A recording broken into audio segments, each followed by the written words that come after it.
I pressed myself against the tent wall as the thudding stopped directly outside my shelter. The smell of rotting, wet fur had been getting stronger for the past 20 minutes. Through the nylon, I could see a shadow blocking out the moonlight, something massive and upright that shouldn't exist in these mountains. This all happened last September.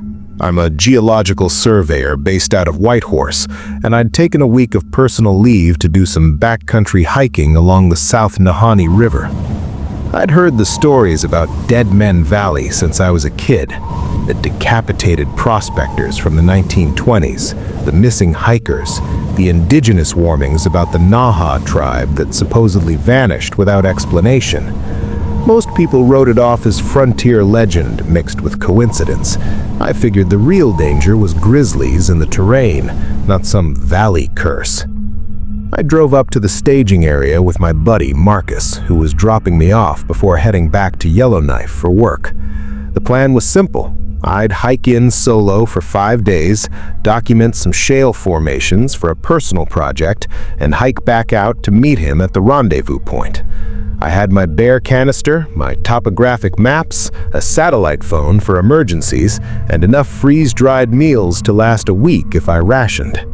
Marcus helped me sort my pack weight, and we went over my route one last time. He told me to be smart and not to do anything stupid for a story. I laughed it off. The first 2 days were completely normal. The valley is stunning in a raw, untouched kind of way. Sheer canyon walls rising over 3,000 feet, the river cutting through like a vein, and this constant sense that you're walking through something ancient. I passed a few old campsites, probably from rafting groups, but I didn't see another soul. The weather held. I made good time. On the second night, I set up camp near a bend in the river where the maps showed a decent flat area. That's when I found the gold pan. It was half buried in the gravel, about 30 feet from where I pitched my tent. The metal was corroded to hell, but I could still make out some stamping on the bottom that looked like it said 1921 or 1927. I'm not an archaeologist, but I know enough to recognize something that old shouldn't just be lying around untouched. I took some photos and left it where I found it. About 10 feet away, I spotted something white sticking out of the riverbank. I walked over and crouched down to get a closer look. It was a human vertebra, bleached completely white from decades of exposure, but unmistakably human. Then I saw another one a few inches away, and then part of what looked like a rib. My stomach turned. I stood up and scanned the area, wondering if I should call this in on the sat phone, but I had no idea how old the remains were, or if they were even connected to anything recent. For all I knew, they'd been there for 100 years.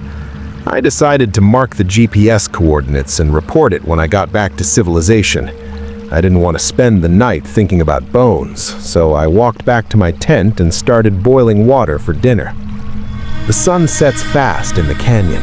By 7:30, it was already getting dark, and by 8, I couldn't see more than 20 feet past my headlamp.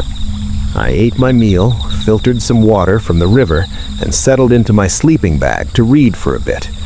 The temperature was dropping fast. I could see my breath inside the tent. Around 9:30, I turned off my headlamp and tried to sleep. That's when I heard it. A low, rhythmic thudding sound coming from somewhere upriver. At first, I thought it might be a rockfall or maybe some animal moving through the brush, but the rhythm was too consistent.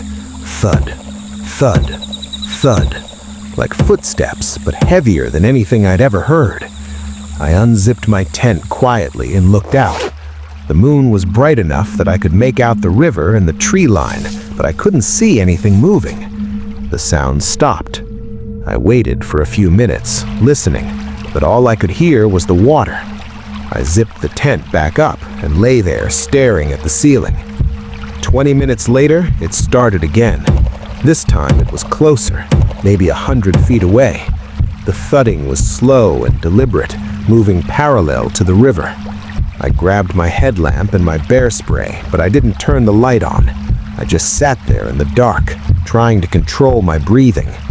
Then the smell hit me. It was like roadkill that had been sitting in the sun for a week, mixed with wet dog and something else I couldn't place. Rotting wet fur is the best way I can describe it. It was so strong I had to cover my nose with my shirt.